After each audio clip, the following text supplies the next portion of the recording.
Thank you, Mr. Chairman, Dr. Al-Lawati, the President of the OIE, Dr. Modisani, the Director General of OIE, Dr. Aloa, distinguished delegates, ladies and gentlemen.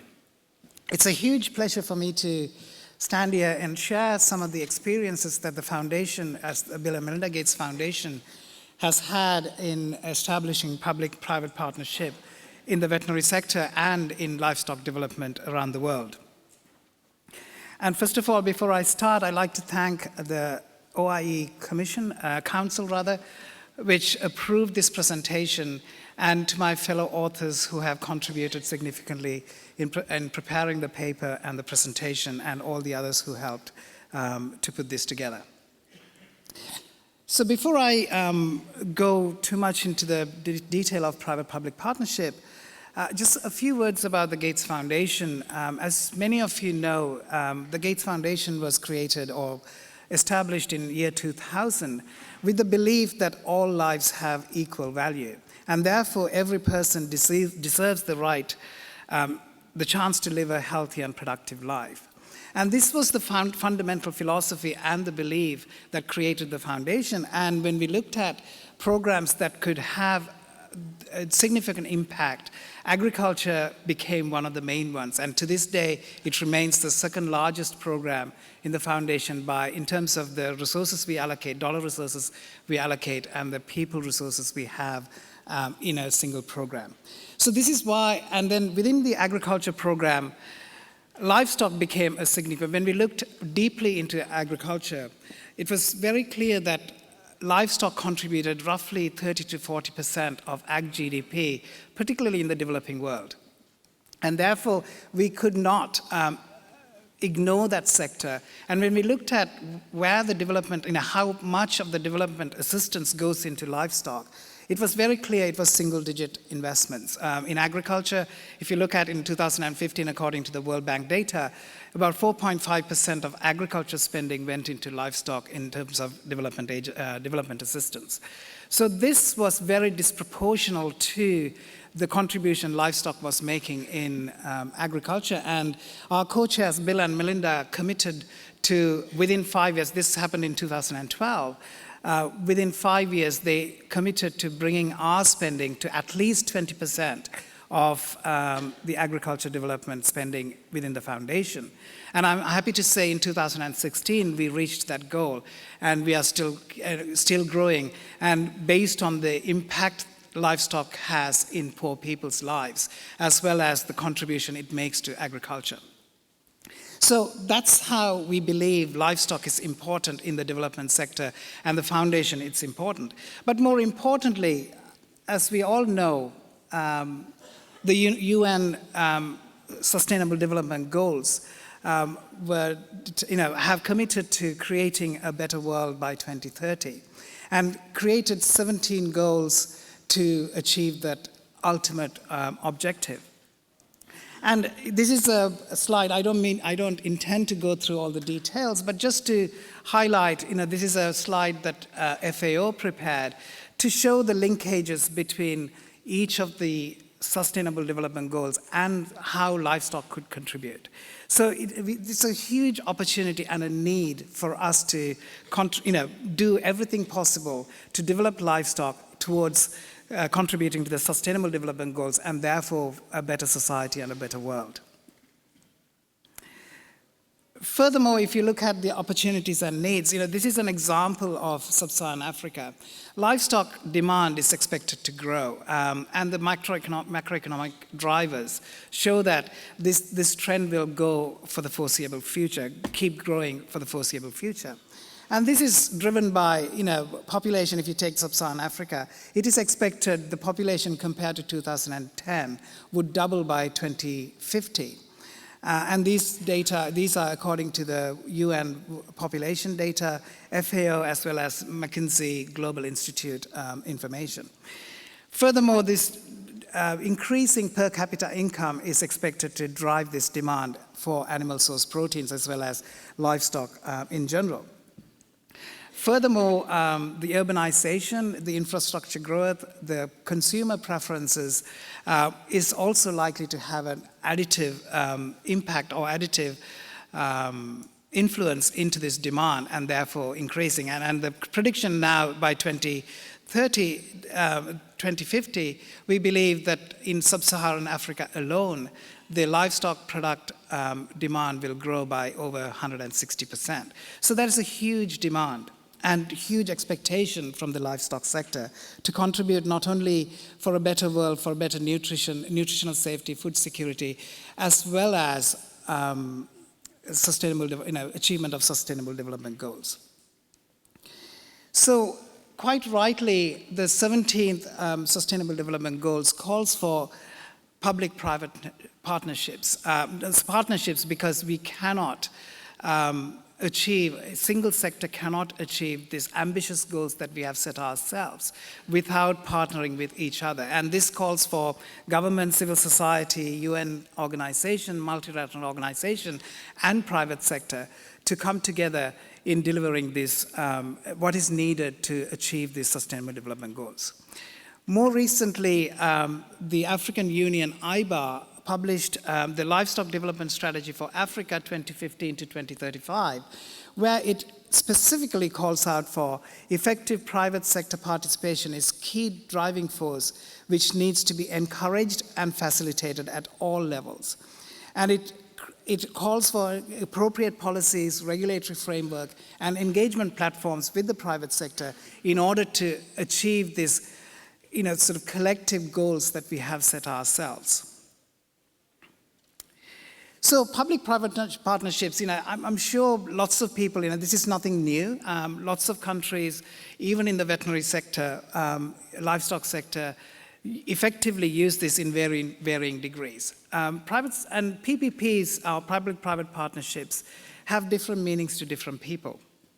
I just did a Google search, and what it says is public-private partnership is a contractual agreement or arrangement between a public agency and private sector entity, whereby the skills and assets are brought together in order to deliver a service or a facility. But there are common themes. Effective private-public partnerships should deliver general public benefits, and that's a must-have. If you can't do that, then it is not an effective PPP. Public sector has to fulfill its obligation to the society, and private sector needs to meet the demands of the society as well as fulfill its business objectives. And this is where there's different opinions about private sector trying to benefit the society. There's different views. In my role at the Gates Foundation, we come across many varying degrees of opinion that some people believe that doing good and doing well business-wise is mutually exclusive. What we believe as a foundation is you can do good at the same time by doing well as well. Because by doing well, that allows them to sustainably provide the solution on an ongoing basis. And therefore, we believe all sectors should win in an effective private-public partnership. And this is an example I wanted to share with you, our experience in Ethiopia and our collaboration with the government of Ethiopia. I know the delegate here is present, and I'd like to congratulate for them, first of all, for creating this really effective and successful private-public partnership in Ethiopia in terms of poultry development. As you know, in 2015, the government of Ethiopia established the Growth and Transformational Plan to show the economic growth or to drive the economic growth of Ethiopia from 2015 to 2020 towards becoming a middle-income country in 2025. And as part of the Growth and Transformational Plan, the Ministry of Agriculture then and now Ministry of Livestock and Fisheries created a livestock master plan, how livestock sector was going to contribute to the Growth and Transformational Plan of Ethiopia. And it identified, in the master plan, it identified poultry as a key opportunity and explored various options how best to drive poultry development in Ethiopia. And eventually ended up partnering with this private sector company called Ethio Chicken, where they came to, aligned on the objectives, the overall objectives of what each party wanted to do, and decided to combine their assets, not just money changing hands, but assets, the resources, the innovation, and everything to they decided to put everything together in order to achieve the common objective. Ethio Chicken, the company, decided to identify a breed of chicken that was dual-purpose, low-input chicken that grew in the backyards, but grew faster than the indigenous chickens, as well as laid about 4 to 5 times more eggs than the conventional chickens. So they brought the innovation, identified that product, and then decided to come together with the government and create a business plan, taking the appropriate risk and bringing that innovation along the way. And the government of Ethiopia and Ethio Chicken went into partnership, and the government of Ethiopia leased their own facilities, hatcheries, to Ethio Chicken for them to refurbish, extend, and do what was needed. And Ethio Chicken themselves created the mother units. It's a business aspect where the day-old chicks were taken and they were grown for a few weeks old before, through the extensive extension system that Ethiopia has in their country, to deliver those chicks to household producers. And the key ingredient for the success of this story is the public sector and the private sector came together, aligned together on their vision and objectives. Government leased its facilities, allowed the use of the extension services, permitted the import of the parent stock of the chicken, and then allowed the importation of quality equipment that was necessary, as well as vaccines which were not necessarily registered or available in Ethiopia. They were given special permission to import those vaccines, enabling Ethio Chicken to reduce the mortality rate due to diseases to less than 1% in this endeavor. Ethio Chicken brought its expertise, identified the technologies, as I've already mentioned, took appropriate risks, and realized the shared objectives. When we did the independent evaluation about 3 years afterwards, and these were the outcomes that we saw. The hatcheries that were leased by the government were refurbished and expanded, and now Ethio Chicken was producing 7.4 million day-old chicks per year, compared to a lot less than 1 million day-old chicks per year that the government was producing previously. Many veterinarians, technicians, and staff were employed, and 99% of the employees of Ethiopia were Ethiopians.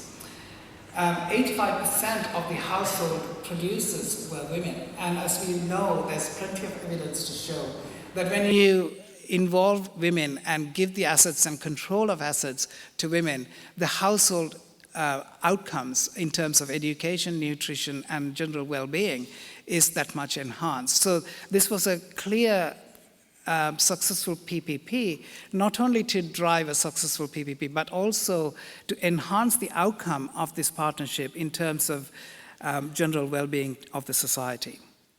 The Ethio Chicken breed was twice as productive compared to indigenous chickens.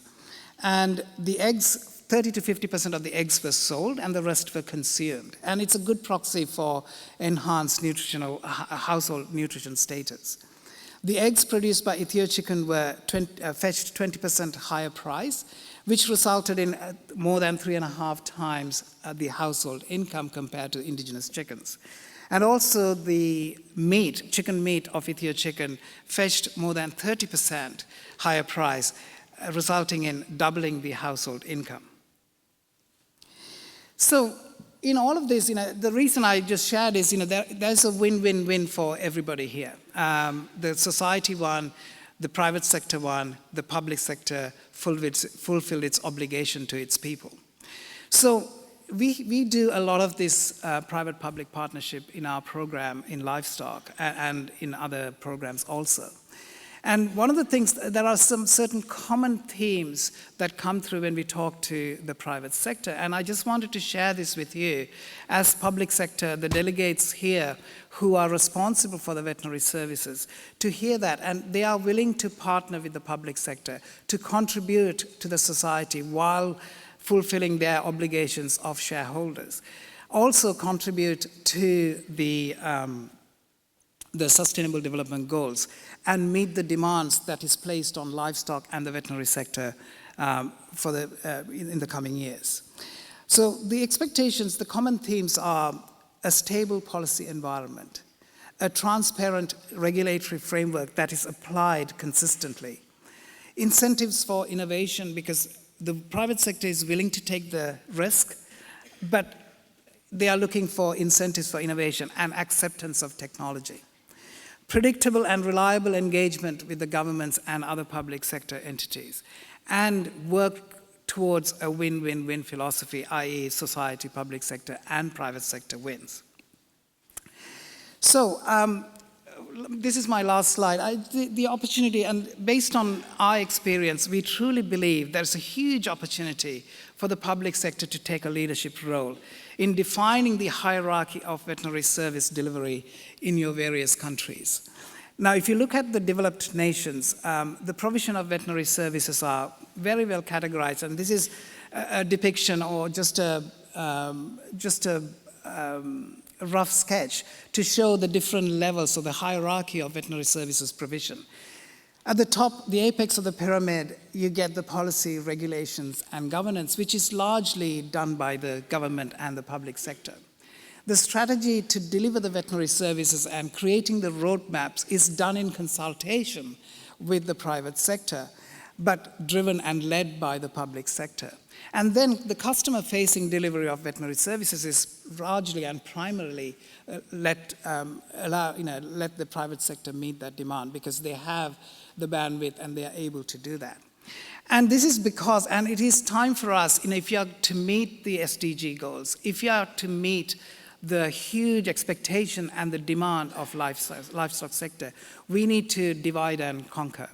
And share the responsibility, have a clear vision on who is doing what, and work together in order to do that. And that is because public sector alone cannot always meet the demands due to scarcity of resources as well as risk associated with innovation that we believe is required to meet the demands of today. Private sector with all the resources, all the innovation, all the expertise will not be able to fulfill the demands unless the public sector works together. And the public and private sectors should partner together and therefore to the complex demands that is facing us today in order to fulfill the societal needs. And this is the last message I want to leave. And it's a huge privilege for me to stand in front of the leaders of veterinary profession and the guardians of veterinary services to take this responsibility seriously and take the leadership to work with the OIE, the mandated organization by the 181 delegates, to create, define the roles and responsibility where public and private sector could play and come together in fulfilling the Sustainable Development Goals and making a world a better place. Thank you.